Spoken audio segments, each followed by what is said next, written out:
Pois bem, encerramos taxas. Finalmente, Aline, pois é, finalmente terminamos taxas e agora vamos para as contribuições de melhoria que estão no artigo 145.3 da Constituição Federal. Diz lá que a União, os estados, o Distrito Federal e os municípios poderão instituir os seguintes tributos. 3. Contribuição de melhoria decorrente de obras públicas. Perdão. Então, a contribuição de melhoria é uma consequência de uma obra pública. É um tributo consequencial em face da valorização imobiliária que aquela obra pública gerou ao bem imóvel do contribuinte. Ainda a contribuição de melhoria está sendo tratada no Código Tributário Nacional, artigos 81 e 82. Diz lá o 81, a contribuição de melhoria cobrada pela União, pelos estados, pelo Distrito Federal ou pelos municípios, e o senhor me acompanhe, porque esse dispositivo cai em prova, no âmbito de suas respectivas atribuições, é instituída para fazer face ao custo de obras públicas de que decorra valorização imobiliária, tendo como limite total a despesa realizada e como limite individual o acréscimo de valor que da obra resultar para cada imóvel beneficiado. Algumas informações importantes estão aí no artigo 82 do Código Tributário Nacional e o senhor precisa saber porque está valendo. Inclusive chancelada pelo Supremo Tribunal Federal. Informações chanceladas pela Suprema Corte Brasileira. A competência é comum. A Constituição deixa isso muito claro. Todos os entes federativos poderão instituir contribuições de melhoria que decorram de obra pública para fazer face, conforme diz aí, o custo da obra pública. Mas, Aline, peraí, não entendi. Vai cobrar antes? O Estado vai verificar, consigo perceber que haverá valorização do imóvel daquele cidadão que será alcançado por essa obra pública, já instituirei a contribuição de melhoria? Não. O Estado não pode fazer isso. E aqui, quando eu falo Estado, o senhor se lembre que eu estou falando União, Estados, membros, Distrito Federal e municípios, os entes federativos. É preciso se verificar, porque a contribuição, a valorização imobiliária, deixa eu terminar o raciocínio, não é isso? Termino na cabeça, tenho que falar também para vocês. E verificada a implementação patrimonial, aí sim, que decorra da obra pública, aí sim, pode instituir a chamada contribuição de melhoria. Portanto, o fato gerador que autoriza a instituição da cobrança da contribuição de melhoria é o acréscimo no valor do imóvel e móvel localizado nas áreas beneficiadas direta ou indiretamente por obras públicas. Qual o fundamento, a vedação do enriquecimento sem causa? Porque, afinal de contas, a partir do momento que eu falo em obra pública, eu estou falando em um serviço, uma atividade do Estado custeado por impostos. E impostos todo mundo paga. Imposto todo mundo paga. Não é isso? É isso. Só que nem todo mundo que pagou o imposto teve o seu imóvel valorizado. Então, é um princípio, gente, de distributividade do custo, bem como da valorização. A pessoa não pode se enriquecer sem causa. A origem da contribuição de melhoria, né, tem origem no direito inglês, né, ali nas margens do acho que é o Thames, a gente viu, né? Eu sei que ali era uma região absolutamente desvalorizada, até que fizeram obras para melhorar a navegação e perceberam que essas obras pagas por impostos de todos os cidadãos, mas apenas alguns que viviam ali às margens do rio tiveram a implementação do valor dos seus imóveis, a valorização imobiliária. E isso precisa, obviamente, ser compensado, porque, afinal de contas, quem não teve essa valorização pagou por essa obra também. Então, a ideia da contribuição de melhoria é essa: é evitar o enriquecimento sem causa. E por que o artigo 82 dá como limite global, total da cobrança para o Estado, o valor da obra e para cada indivíduo o valor daquilo que ele auferiu em termos de valorização? Pelo mesmo motivo, para evitar o enriquecimento sem causa. Porque a partir do momento que o Estado cobra a contribuição de melhoria e aufere, aporta ao seu cofrinho mais recursos do que gastou na realização da obra, o problema só está mudando de lado.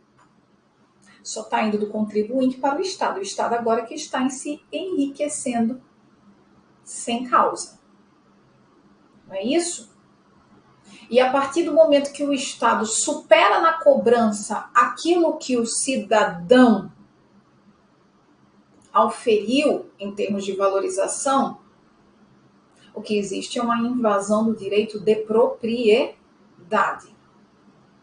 E essa cobrança perde a natureza de contribuição de melhoria quando passa do teto. O que se assemelha? Você está sendo tributado em um resíduo aí pelo fato de ter seu imóvel valorizado. Só por isso.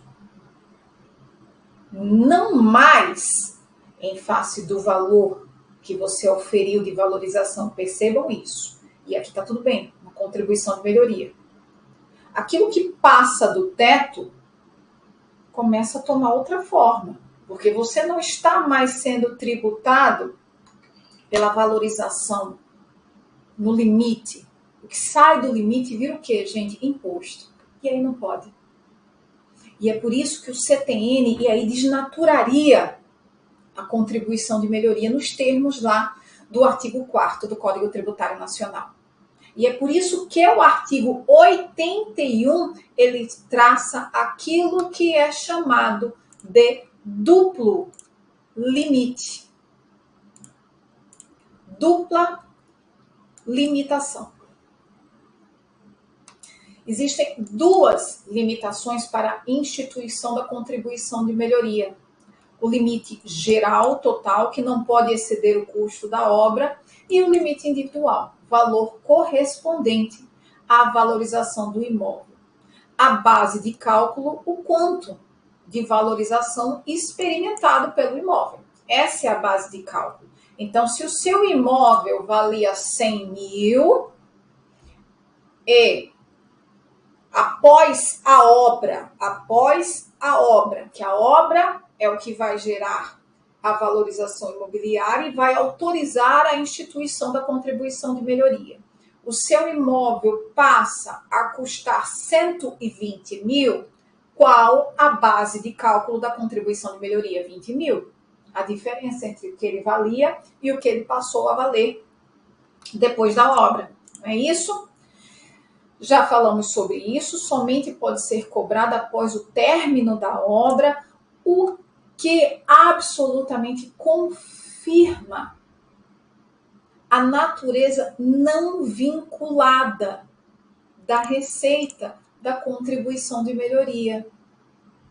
Afinal de contas, aquela receita, ela não serve da contribuição de melhoria, ela não serve para a obra está pronta, a obra acabou, a obra foi custeada com impostos. Aquilo ali vai apenas recompor a justiça fiscal, porque afinal de contas, todos pagaram pela obra, alguns apenas se beneficiaram particularmente da obra. Todos publicamente se beneficiarão de uma determinada obra. Vamos pensar numa ponte entre duas municipalidades. A partir do momento que não se chega mais só de barco, os imóveis vão ser valorizados. É fato. Não é isso? Mas é óbvio que aquele que também não tem um imóvel ali naquela cidade, naquela municipalidade, também vai desfrutar dessa ponte quando, por exemplo, quiser visitar aquela municipalidade, porque ficou mais fácil o acesso. Então percebam a diferença. É uma questão de justiça fiscal e é por isso que deve ser custeada por impostos, a tal da ponte, né? Porque é um serviço público, uma obra, um benefício geral e não particular. Bom, esse decreto 195 de 1967, ele traz normas gerais acerca da contribuição de melhoria. E segundo o Supremo Tribunal Federal, ele está valendo, tá? Ele está valendo, tá tudo certo, não tem nenhum problema, em nada ele se sobrepõe ou contradiz aquilo que está no Código Tributário Nacional. Apenas complementa, e o Supremo Tribunal Federal diz que são válidos porque, salvaguardados pelas disposições constitucionais transitórias da Constituição Federal de 67, os decretos-leis expedidos entre 24 de janeiro e 15 de março de 67. Uma última informação que eu preciso dar aos senhores é essa aqui, e obras feitas em território. A quem compete instituir a contribuição de melhoria? Aqui a gente aplica o 147 da Constituição, que competem à União, em território federal, os impostos estaduais e, se o território não for dividido em municípios, cumulativamente os impostos municipais. Aplica-se as contribuições de melhoria, porque o território é uma descentralização da União, do ente federativo União, isso quando for um território da União. Da mesma forma, no mesmo sentido, diz o Decreto-Lei número 195, em seu artigo 3º, parágrafo 4º. E de contribuições de melhoria, era isso, e mais essas jurisprudências aqui que são importantes e, vez ou outra, são cobradas também em prova. O STF, no recurso extraordinário 116.148, é antiguinho, né? Já foi cobrado umas 500 vezes, mas segue sendo cobrado porque, afinal de contas, não existe muita jurisprudência acerca de contribuição de melhoria, tá, gente? Mas naquilo que foi convocada a corte para se manifestar, para decidir, para resolver, no que diz respeito ao recapeamento de via pública já asfaltada, ou seja, já existia asfalto e o que há é apenas o recapeamento, certo? Não pode o recapeamento, não pode gerar cobrança de contribuição de melhoria, porque trata-se de um serviço de manutenção, pois não gera valorização aos contribuintes, que já experimentaram a valorização quando da realização da obra. Por outra via, por outro lado, a pavimentação asfáltica de via pública, essa sim, pode gerar a cobrança de contribuição de melhoria, pois o fato gerador é o benefício resultante da obra pública.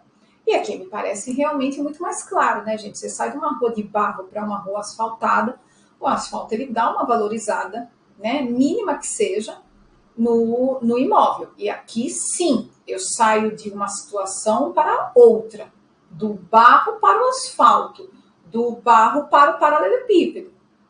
É isso, eu tenho realmente uma melhoria que repercute no valor do imóvel. Agora, recapeamento, manutenção, não, né? Todo mundo já sabe, ó, tava asfaltado, tem uns buracos na rua, mas de vez em quando, meu filho, você vai vender o imóvel, ó, tá aqui esses buracos na rua, mas de vez em quando a turma vem aqui, dá uma recapeada, faz uma manutenção e fica tudo bem, até que se chova de novo, porque eu nunca vi, né?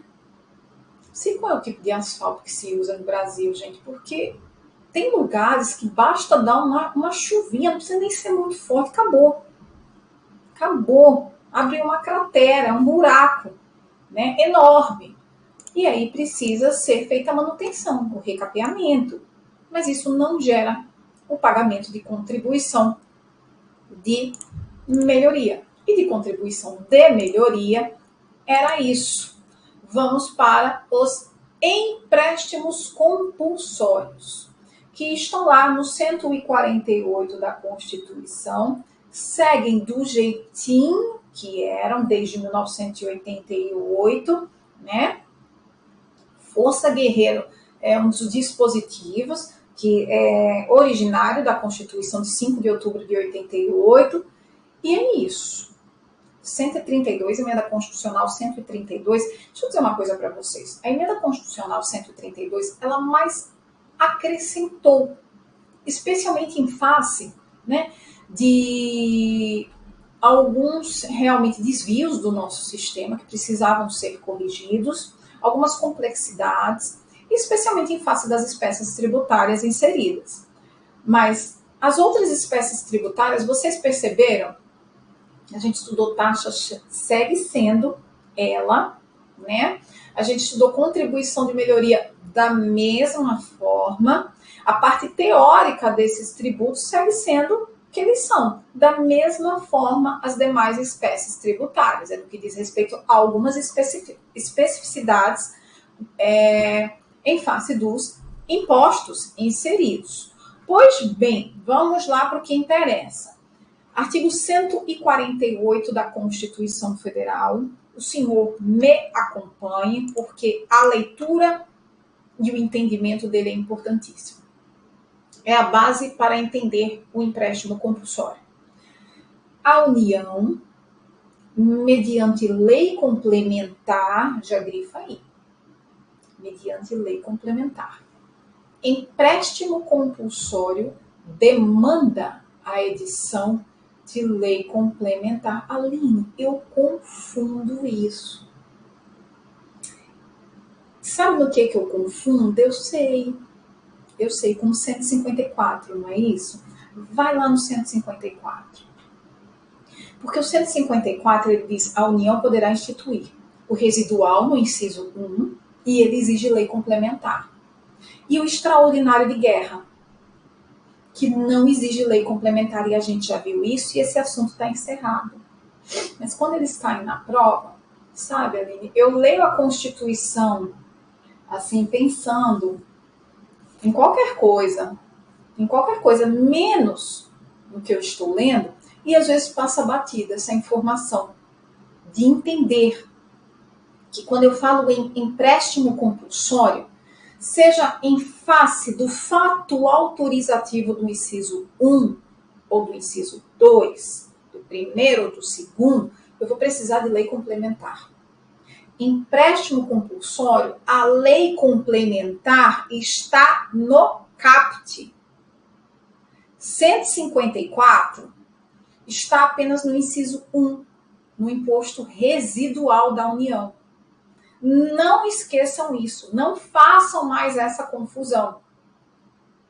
E vamos lá seguir na leitura. A União, mediante lei complementar, poderá instituir empréstimos compulsórios. 1. Para atender a despesas extraordinárias decorrentes de calamidade pública, de guerra externa ou sua iminência. 2. no caso de investimento público de caráter urgente e de relevante interesse nacional, observado o disposto no artigo 153b da Constituição. Parágrafo único. A gente vai ver o 153b em breve. Fiquem tranquilos. Parágrafo único, que é a anterioridade.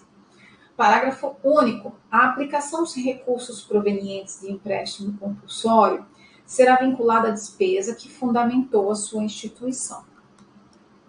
Tributo de receita, o quê? Vinculada. Vinculada. Bom, da leitura do dispositivo já dá para perceber que são tributos temporários e restituíveis.